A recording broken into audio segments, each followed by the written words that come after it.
도교육청 블랙리스트 의혹 파문이 도의회로 이어졌습니다. 고성과 퇴장 사태가 벌어졌습니다. 충북의 한 농협이 어려운 이웃들에게 나눠주겠다고 홍보한 명절 선물을 우수 고객 등 엉뚱한 데 돌려 무리를 빚고 있습니다. 반복되는 중국 관계 경색에 대비한 충북 화장품 업계 대응이 빛을 보게 됐습니다. 수출 다변화와 현지 네트워킹이 핵심입니다. 아파트 단지 안에 3m 높이 조형물 위에서 야생노루 한 마리가 구조됐습니다. 사람에 놀라 날뛰다가 조형물 위로 가게 된 황당한 사건을 취재했습니다. 네, 시청자 여러분 안녕하십니까? 계속해서 MBC 뉴스투데이 충북입니다.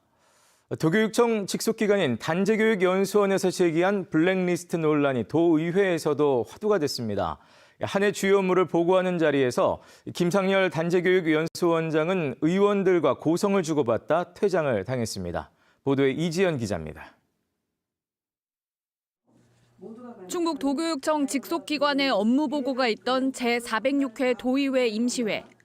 최초 블랙리스트 의혹을 SNS에 공개한 직속기관장을 향해 질문이 쏟아졌습니다. 한마디로 꼭 그랬어야 했냐는 취지의 질타 섞인 질문이었습니다.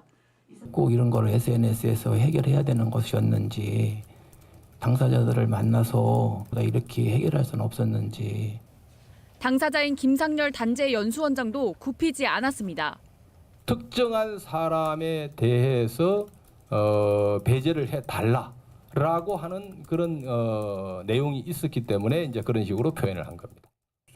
이런 김 원장에게 의회가 세부 수치까지 묻는 질문 공세로 면박을 이어가자 김 원장은 악의적 질문이라며 맞섰습니다. 지금 원장님 알고 계시는 게 뭐예요? 단재교육원에서. 그런 수치까지 다 깨알처럼 말씀하시는 겁니까? 결국 고성이 오가다 위원장 직권으로 퇴장당하는 사태까지 벌어졌습니다. 여보시오라니요. 말씀 그렇게 하시면 안 됩니다. 그렇게 말씀하지 마세요. 제가 지금 부탁을 하고 있었잖아요. 그게 부탁입니까, 이보시오가? 퇴장 직후 김 원장은 의원들의 행동을 갑질로 규정하며 공격 수위를 높였습니다. 질문에 대단히 문제가 있다고 생각합니다. 이런 식으로 의원들이 집행기관에 갑질을 하면 안 됩니다. 도의회 역시 불쾌한 기색을 숨기지 않았습니다. 원장의 공식 사과를 요구하며 교육위원회의 모든 의사 일정을 중단했습니다. 잘못 물어본 게 없습니다. 제가 볼 때는. 인원이 몇 명이냐, 예산이 얼마냐, 이건 너무 기본적인 거 아니겠습니까? 블랙리스트 의혹을 처음 공개한 김 원장은 진보 성향 전 교육감의 최측근으로 분류되는 인물로 명예퇴직을 앞둔 상태입니다. 한편 김 원장을 몰아세운 충북도의회 교육위원회는 전체 7명 가운데 1명을 뺀 전원이 국민의힘 소속입니다. MBC 뉴스 이지연입니다. 한편 충청북도교육청 블랙리스트 의혹을 조사할 감사반이 구성될 전망입니다. 도교육청은 교육부와 대전, 세종에서 지원 가능한 인력 명단을 확보함에 따라 교육부 추천서기관 1명 등 외부 인력 5명과 내부 인력 5명 동수의 감사반 구성 규정을 정했습니다. 검토 후 인력이 확정되면 블랙리스트 의혹 감사는 오는 25일부터 일주일 동안 진행될 예정입니다. 충북의 한 지역 농협이 어려운 이웃들에게 갈 명절 선물을 영농회장과 또 우수 고객들에게 나눠준 것으로 드러났습니다. 선물을 마련해 배포한 농협재단은 지원 사업 자체를 지속할지 검토하기로 했습니다. 김은초 기자가 보도합니다. 옥천의 한 지역 농협은 이달 초 어려운 이웃들에게 명절 선물을 나눠주기로 했다며 대대적으로 홍보했습니다. 농협재단이 명절을 맞아 배포한 5만 원 상당의 육류 가공식품 세트입니다. 그런데 정작 이 선물을 받은 건 예치금이 억대인 농협의 우수 고객과 영농회장이었습니다. 그걸 이제 받기는 받았는데 해마다 주긴 줘요. 돈을 많이 넣어갖고서 그걸 줬네비네. 농협재단이 어려운 이웃에게 주라며 이 농협으로 보낸 선물 세트는 모두 190개. 하지만 실제로 취약계층에게 전달된 선물은 전체의 10분의 1 정도인 20개뿐이었습니다. 해당 농협은 나눠줄 대상이 적어 선물이 남을 줄 알았다며 아직 발송하지 않은 100여 개 물량에 대해 발송처 명단을 다시 검토하기로 했습니다. 취약계층 대상자가 사전에 미리 충분하게 제가 명단 파악을 못하다 보니까 명절도 다가오고 해서 소분을 해야겠다라는 많이한 생각을 또 농협재단이 이번 명절을 앞두고 전국 농협에 전달한 선물은 모두 18,000개. 재단 측은 선물이 어떤 기준으로 누구에게 배포됐는지는 전혀 알지 못했다며 취약계층 지원이라는 애초 취지와 다르게 선물이 배포된 사실이 확인되면 지원 사업 자체를 재검토하겠다고 밝혔습니다. MBC 뉴스 김은초입니다. 충북의 한 체육회장 선거를 앞두고 금품이 오갔다는 의혹이 제기됐습니다. 충북경찰청은 모 체육회장 당선인이 선거를 앞둔 작년 10월 가맹단체에 찬조금 명목으로 50만 원을 제공했다는 자료를 선관위로부터 제출받아 조사하고 있습니다. 위탁선거법과 체육회 규정에 따르면 선거일 180일 전에는 기부 행위를 할 수 없습니다. 한편 해당 당선인은 모든 혐의를 부인하고 있습니다. 학교의 잘못된 선거관리위원회 운영으로 무효가 된 충주의 한 고등학교 학생회장 선거 결과에 대해 충청북도 교육청이 항소했습니다. 충청북도 교육청은 지난해 말 1심에서 패소한 학생회 임원 당선자 결정 무효 확인 청구 소송 결과에 불복해 항소장을 제출했습니다. 충북교육청은 1심 판결을 취소하고 1심과 2심 소송 비용 모두를 원고인 학생이 부담하도록 판결해달라고 요청했습니다. 일전 사드 배치에 따른 중국의 한알령 때문에 당시 중국 수출 의존도가 높았던 충북 역시 경제적 타격이 컸습니다. 최근 중국의 단기 비자 발급 제한 조치로 역시 수출에 타격이 있지는 않을까 충북은 예의주시하고 있는데요. 과거 피해가 컸던 화장품 업계가 수출 다변화와 현지 네트워킹 강화로 대응하고 있습니다. 조미애 기자입니다. 세라마이드, 비타민C 유도체 등 화장품 원료 생산 기술력을 인정받아 중소벤처기업부가 바이오 분야 소부장 강소기업으로 인정한 업체입니다. 로레알, 에스티로더, 국내 대기업 등이 그 기술력을 알아보면서 설립 20년 만에 수출 700만 부를 달성했습니다. 다음 달 중국 광저우에서 열리는 세계 원료 전시회에 직접 참여하려 했지만 중국의 비자 제한 방침과 코로나19 기승으로 결국 포기하기로 했습니다. 수출 강화를 위해 15년간 신뢰를 쌓아온 중국 현지 대리점 덕을 보게 됐습니다. 현지 업체가 대신 박람회에 참여하고 화상 시스템으로 현지 바이어를 만나면 돼 큰 타격은 없습니다. 중국에는 그 파트너가 있습니다. 그래서 그 파트너가 이제 중개 역할을 해주기 때문에 그 훨씬 더 이제 부드럽고 그리고 그 필요한 것들을 미리 사전에 리스트업을 한 거를 갖고 저희가 준비했다가 거기에 대한 이제 답변을 해주고.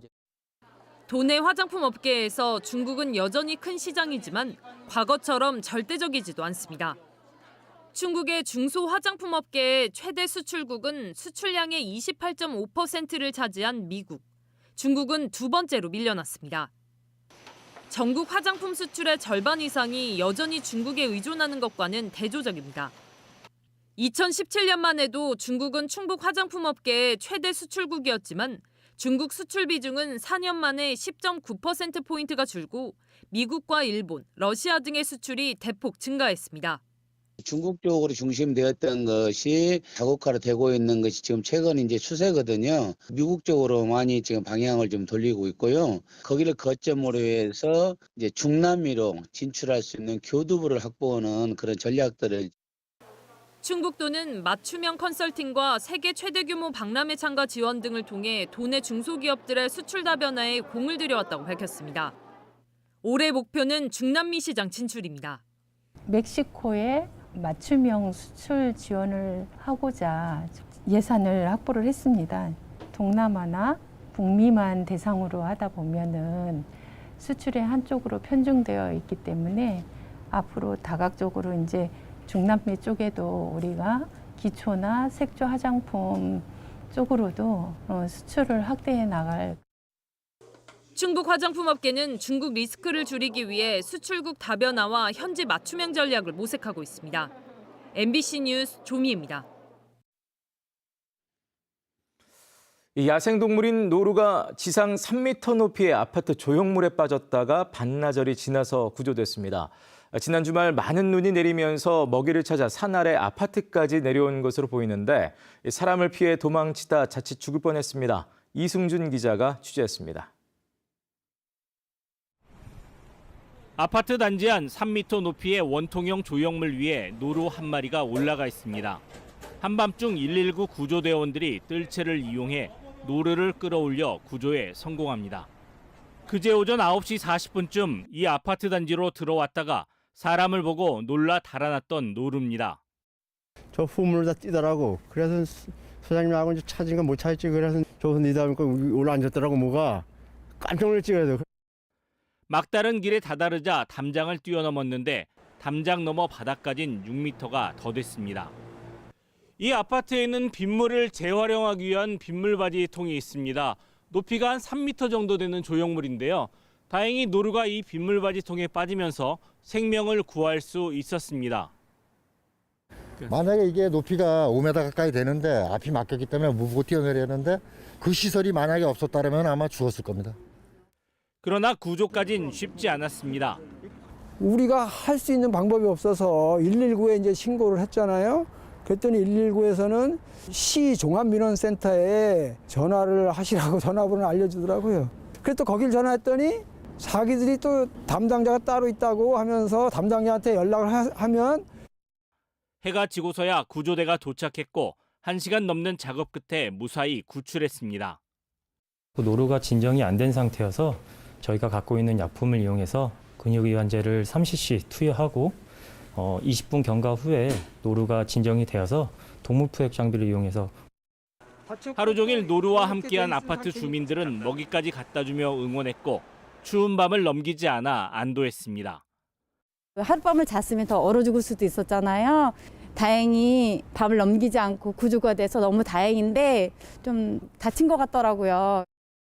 눈과 함께 갑작스레 찾아온 손님에 아파트 주민들은 가슴 졸이는 하루였습니다. MBC 뉴스 이승준입니다.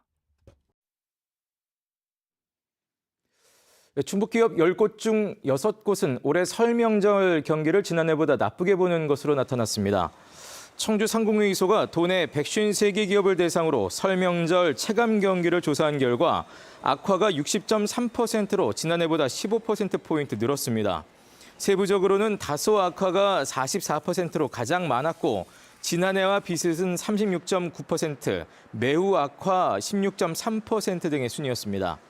설 상여 지급 계획이 있는 기업은 57.9%로 지난해보다 10.1%포인트 줄었습니다. 음성 국립소방병원의 설계 공모 비리 사건과 관련해 검찰이 건축사무소 관계자 1명을 추가로 구속 기소했습니다. 청주지검은 지난 2020년 국립소방병원 설계 공모 당시 입찰 정보를 사전에 빼돌려 조달청 입찰을 방해한 혐의로 모 건축사무소 대표를 구속 기소했습니다.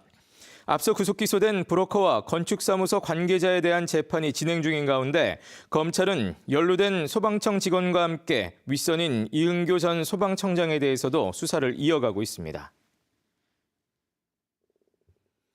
매립장 주민지원기금 수천만 원을 횡령한 주민지원협의체 간부에게 실형이 선고됐습니다. 청주지법 형사 1단독 이수현 판사는 지난 2019년 청주권 광역매립장 주민지원기금 관리 업무를 하면서 6개월 동안 21차례에 걸쳐 2천여만 원을 무단 인출해 생활비 등으로 쓴 50대에게 업무상 횡령죄로 징역 1년을 선고했습니다. 이 판사는 다만 피해 회복 기회를 주기 위해 법정 구속은 하지 않았습니다.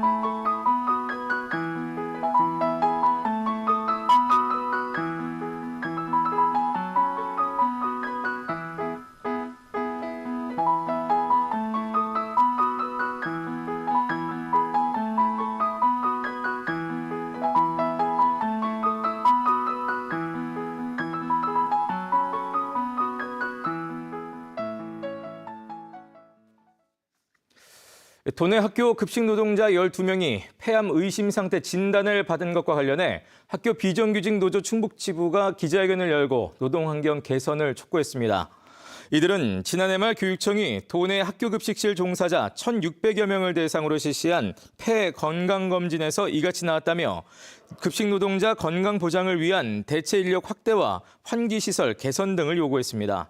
이에 대해 교육청은 지난해부터 급식실 환기시설 전면 개선 사업을 추진 중이며 도내 436개 학교에 635억 원을 들여 오는 2025년까지 진행할 계획이라고 밝혔습니다. 충북도 내 수변과 산책로 곳곳에서 도민들이 많이 이용하고 있는 데크의 안전관리가 미흡한 것으로 나타났습니다. 충청북도는 지난해 4월부터 7개월 동안 데크가 설치된 189곳 66.4km에 대해 안전관리 실태를 감찰한 결과 상당수가 구조물 문제로 사고 위험이 높고 영조물 배상책임보험 가입률도 저조했다고 밝혔습니다. 또 데크에 관한 상위 법령이나 지침이 없어 그동안 안전관리가 미흡했다며 제도가 마련되기 이전에 충북도 자체적으로 설계에서 시공, 유지관리까지 안전기준을 수립했다고 덧붙였습니다. 사이클 음성군청 장경구 선수가 베트남에서 열린 국제 사이클링 대회에서 개인도로 종합 우승을 차지했습니다. 8개 팀이 참가한 이번 대회에서 우리나라 국가대표로 참가한 장경구 선수는 개인도로 1, 2구간과 4구간, 7구간에서 1위를 차지하며 종합 우승했습니다. 장 선수는 이 밖에 스프린트 종목에서도 우승했으며 산화강 종목에서는 준우승을 차지했습니다. 2차 전지와 배터리 관련 기업들이 잇따라 충주 공장 신증설에 나섭니다. 자동차 전장 부품 기업인 SNS는 배터리 제어 부품 생산 확대를 위해 향후 5년 동안 631억 원을 투자해 동충주 산업단지 19,000제곱미터에 공장을 신설하기로 했습니다. 2차 전지 관련 기업인 나노캠프도 동충주 산업단지에 400억 원을 투자해 경기도 광명시 소재 본사를 이전하고 에너테크 인터내셔널도 350억 원을 투자해 기존 충주의 2차 전지 사업을 확장하기로 충주시와 협약했습니다. 영동군이 민원인 폭언이나 폭행으로부터 공무원들을 보호하는 조례 제정에 나섭니다. 영동군은 과격한 민원으로부터 공무원을 보호하고 신체나 정신적 피해 회복을 지원하는 행정과 재정적 근거를 마련하기 위해 오는 3월 임시회에 관련 조례 제정안을 상정할 방침입니다.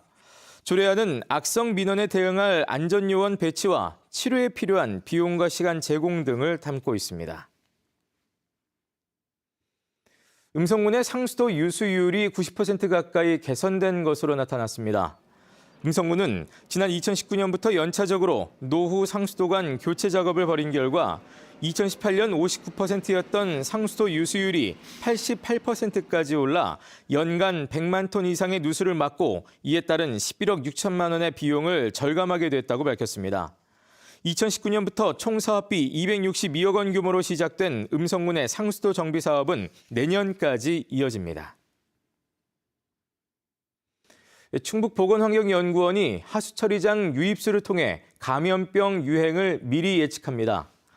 보건환경연구원은 지난해 10월부터 청주 등 도내 3군데 하수처리장 유입수를 매주 분석한 결과 확진자가 많이 나온 12월의 코로나19 바이러스 평균 농도가 10월 대비 5배 많았다고 설명했습니다. 또 12월 셋째 주부터 기존 우세종이었던 BA.5 변이 대신 BN1이 우세종으로 나타나 실제 유행보다 2주 앞서 변화를 확인했다고 덧붙였습니다. 충북보건환경연구원은 A형 독감도 같은 방식으로 이번 겨울 유행을 예측했으며 최근엔 B형 독감 바이러스가 매주 검출돼 유행 가능성이 있다고 설명했습니다. 청주시가 지역의 중소기업을 대상으로 정주 여건 개선을 위한 사업을 공모합니다. 대상은 직원 지원 시설이 부족하거나 작업 환경이 낡은 청주 지역 제조업체로 기숙사 확충과 화장실, 휴게실 같은 기업 공용시설 설치, 또 작업 공간 보수 등을 지원합니다.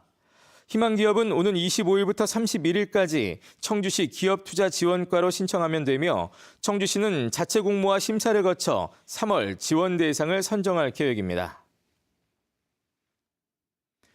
임각수 전 괴산군수와 정상혁 전 보훈군수가 충청북도 특별 고문에 위촉됐습니다. 김영환 충북지사는 기초단체장으로 성공적인 정책을 추진한 두 전직 군수에게 다양한 자문을 기대한다며 특별 고문을 추가 위촉했습니다. 3선에 성공했던 임각수 전 군수는 뇌물죄로 실형이 확정돼 직위를 잃었고 3선을 마친 정상혁 전 군수는 선거법 위반으로 벌금 90만 원을 선고받기도 했습니다. 설 연휴를 맞아 코로나19 백신 접종과 방역을 위한 집중 홍보가 실시됩니다. 충청북도는 방송 매체와 현수막 또 SNS 등을 통해 코로나19 백신 접종 참여와 명절 연휴, 개인 방역 수칙 준수 등을 적극 홍보하기로 했습니다. 이가 백신 추가 접종은 1, 2차 기초 접종을 완료한 12세 이상 전 도민이 대상입니다. 충청북도는 설 연휴 기간에도 자가검사 키트 양성 시 보건소나 의료기관에서 PCR 또는 신속 항원 검사를 받을 수 있으며 검사가 가능한 의료기관은 도 홈페이지에서 확인할 수 있다고 밝혔습니다. 네, 뉴스를 마칩니다. 고맙습니다. 명절엔 동안